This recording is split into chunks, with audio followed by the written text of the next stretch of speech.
Hi, I'm Pastor Linda Glantz, and I've teamed up with my colleague and friend, Pastor Ron Palmer, for a series of 6 podcasts for the season of Lent. It follows along with our sermon series, The Apostle Peter and Me, where we talk about the Apostle Peter and the ups and downs of Peter's faith as he came to become a disciple of Jesus. So I'm glad you could join us today, and I hope that our conversation is meaningful for you. So let's get started. Well, hey, Ron, welcome back again. It's great to be back with you again and having a wonderful conversation. Yeah, we're continuing this story of Peter and his ups and downs in his faith story. And we were talking about what we were going to do this week and looking at Peter's denial and what maybe led up to that and how it eventually got resolved. I think it's kind of an interesting story that we should really take a look at today. And I thought we'd start, as I was going through this, discovering that maybe we ought to go back all the way to Judas. Yeah. And Jesus at the Last Supper, because I think that's really the beginning of our story about Peter. So all the disciples are sitting there at the Last Supper, and Jesus predicts the betrayal of Judas and also the betrayal of Peter right then and there. So let's give Judas a shout out here. Why do you think Judas really wanted to betray Jesus?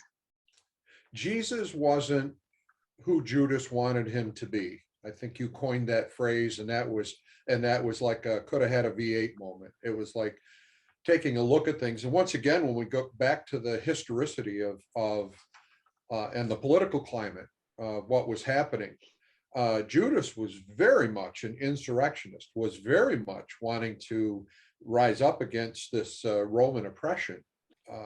And this is a kind of a twofold thing, that Judas was riding the coattails of this king. People were wanting Jesus to take over, and then all at once they're having the conversation, and Jesus is saying, "No, I have to go to Jerusalem and die."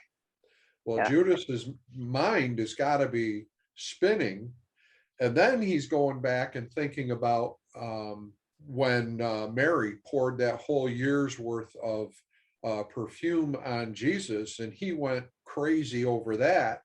Well, he was really all about the money, right? Yeah, exactly. So with that being said, Judas has in his mind early on and up until probably close to this point, that in this new kingdom, the position, he's going to be the treasurer. He's going to handle all the money. Yeah. So there's a certain modicum of idolatry of the dollar there that is being blasted right out of the water, because Jesus is going to die. And I think that Judas has said, "I'm done. I wash my hands." Sure, because he had really pinned all his hopes on this so-called Messiah. In his eyes, was completely different than what Jesus was telling them who he was going to be. And so he turned out to be quite a disappointment to Jesus. Yeah. Ultimately to his own undoing, but yeah. Mm-hmm. So at that same meal, though, Jesus had predicted this about Judas. He also predicted the same thing about Peter. He didn't get into specifics about how this denial was going to take place, but he did say, I think it was verse 31 in Matthew 26, this very night you will all fall away on account of me. Yep. This very night. If I were one of those disciples sitting at that table, I can't imagine how I would have felt after 3 years of being with this person and knowing what he said was going to happen. Mm-hmm. How would you? Yet we do it all the time. Right. We who have that relationship with Jesus, we still do those things. Mm-hmm. And sometimes it's hard for us to swallow. We don't want to believe that we actually do deny Jesus in our own lives. all the time. Yeah, and I think that's why it's so important, as we brought up in the last series, in the last recording that we had there, that Peter needed to keep his eyes directly on Jesus to not sink. We Yes. need to keep our eyes directly on Jesus and our hearts in the Word, so that we can maintain some semblance of stability. And this truly is like a reconciliation of the continuity in our lives. This time of Lent, this time that we're looking at things, how can we be more consistent? And I think that's a question that we need to be constantly asking ourselves. Yeah. And, although Peter is he just can't believe that he could possibly, do something so horrible. Jesus tells him what's going to happen. He said, I tell you the truth, this very night before the rooster crows, you will disown me 3 times. Yeah. And Peter is like, even if I have to die with you, I will never disown you. That's quite a statement. Yeah. And of course, the other disciples, they agree with Peter. We'd never do anything like that. And I think that's how we see ourselves too. We don't think that we would ever do anything so horrible as to actually deny Jesus. Mm-hmm. But when we lose our focus, and when we let other things, money, relationships, anything, they could be stupid collectibles that keep our attention focused on something other than our relationship with Jesus, that becomes Absolutely. an idol. And then because of that idolatry, you are, in a sense, denying Jesus. Mm-hmm. Or another person. Or another person. I mean, I see that a lot. People come into a relationship, and all of a sudden it's that person replaces the sincerity in a person's walk. And it's happened to me. I mean, it's a situation that there are so many things that can pull our eyes off from Christ. So it's important that we maintain that relationship with Christ and in the Word and with each other, as a church family, if you will, Right. or a family of believers, to maintain that strength. Okay, so we're done with the Lord's Supper, and they all go into the garden, and Jesus goes off to pray. And Judas takes off, right? And he goes and summons bringing the big guns in. And well, and a point to make here before that's a perfect, the I believe it was in the Gospel of John, in that account, it said, at that time Satan entered him. yeah. Now, we're told all the way back in Genesis, when Cain killed Abel, Cain was warned and was told, sin is crouching at your door.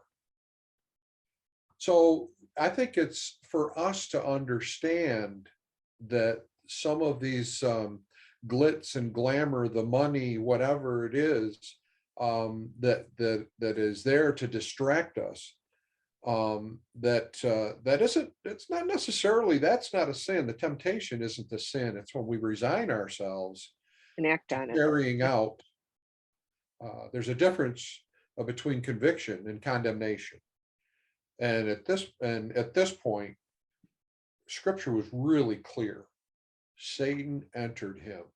My heart hurt at that point when I read that. Peter responds completely differently. He's so, I am not going to deny Jesus. No way, no how. This isn't going to happen. And so the next scene that we have in the garden is the soldiers come to arrest Jesus. And what does Peter do? Pulls the sword. Pulls the sword. Absolutely right. Pulls the sword. And he's going to defend him no matter what. And I'm not sure, you can overthink that maybe a little bit. So what was going through his mind? I'm going to prove to Jesus that I would never deny him. Let's prove it. Yep. And Jesus responds totally, Christianity, my mission here is not about violence. So put away your sword. If you live by the sword, you die by the sword. Absolutely. Yeah. So he had to be kind of confused by all this.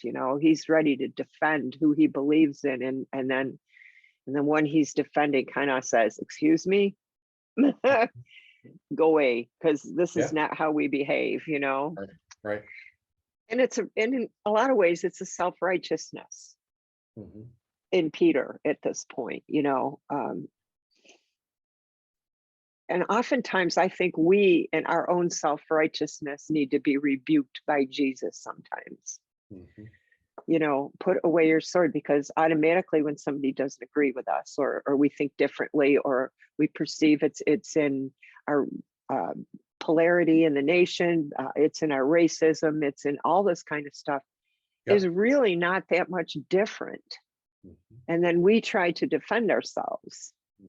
I'm not sure we were all going there with this, Ron, but that's why we have these conversations. But no, that segue, that's perfect, because when you do correlate things throughout history, humanity and humankind is the same, taken by certain expectations,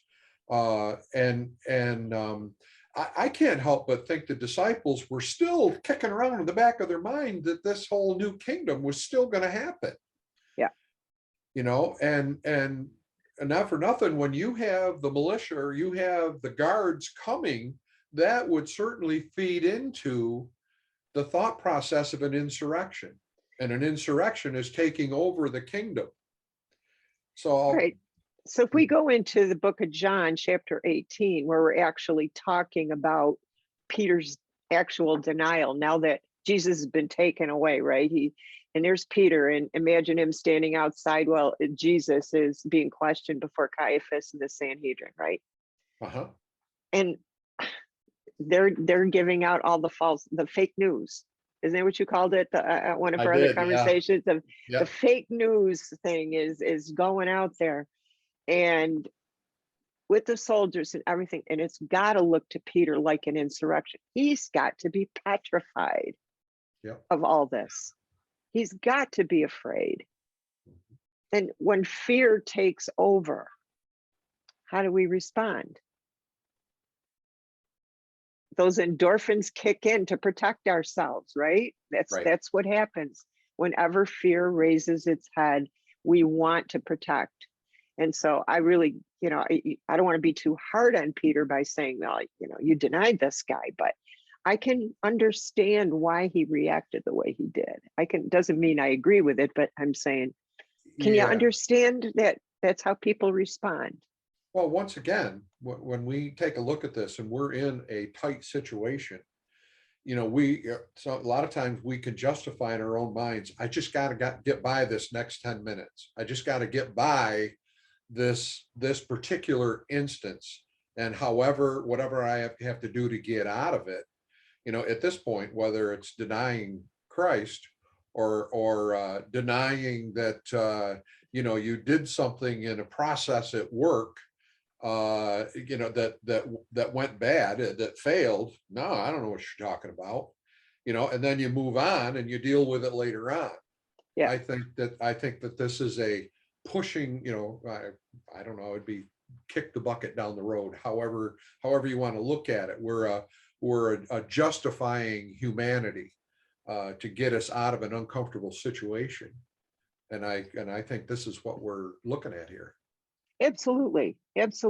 And then, following this incident of Peter's denial, of course, we go through the story of the crucifixion, and then on to the resurrection, which is, the amazing part of the story. And I'm trying to think of Peter through all this, the guilt that he would have carried through all that time, including the resurrection. When Mary comes to the disciples, after being at the tomb and says, Peter, he's alive. He's alive. After what he's done and the guilt that he's carrying around, Right. I can't imagine what this guy has been going through all this time. But first of all, they weren't expecting really for him to rise from the dead. They Yeah. really weren't. Mhm. You know, when he appeared in the room with the disciples, and they weren't expecting that. They were shocked. Yep. Well, that whole there was a thing that grips your heart when the rooster crowed after Yeah. the third time. Scripture says he went out and wept bitterly. You know, he didn't go out and just kick rocks and say, man, I goofed up this time. He wept bitterly. And this carried right on through those 3 days, you know, that time period that I've failed. I'm such a failure.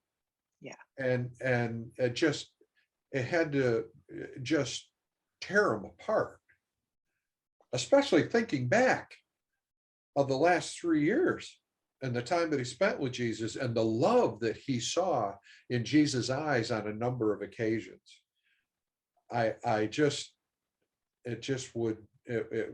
That whole wept bitterly concept just hits home. Not only that, but even going through the experience of having watched him being whipped and beaten, Uh-huh. and just being so unable to do nothing about it. Uh-huh. Yep. How many times have we been in that situation? How many times have we been in situations that there's just nothing that we can do about it? And how, you know, as time goes on,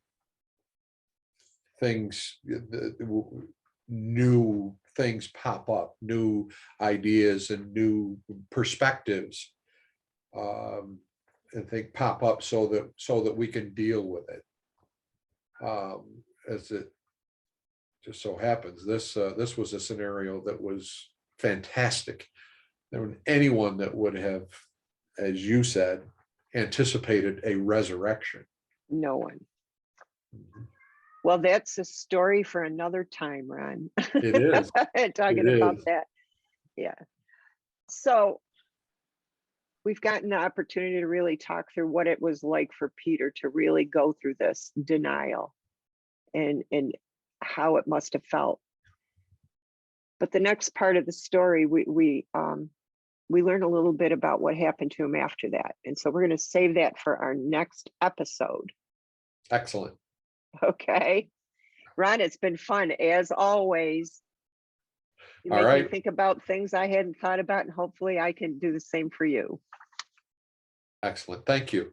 You bet. We'll see you Okay. next time around. All right. Bye. Bye for now. Well, I'd like to thank you for joining with Pastor Ron and me this week for our podcast. I hope it inspired you to consider where you are in your faith journey, with the understanding that the story of the Apostle Peter is oftentimes very much like our own story. And I hope you'll tune in next week for the next podcast in this series, right through the season of Lent. I hope you will also like us on Facebook, subscribe to our Disciples First YouTube channel, or even visit us on our website at disciplesfirst.com. And we'll see you next time. Have a great day.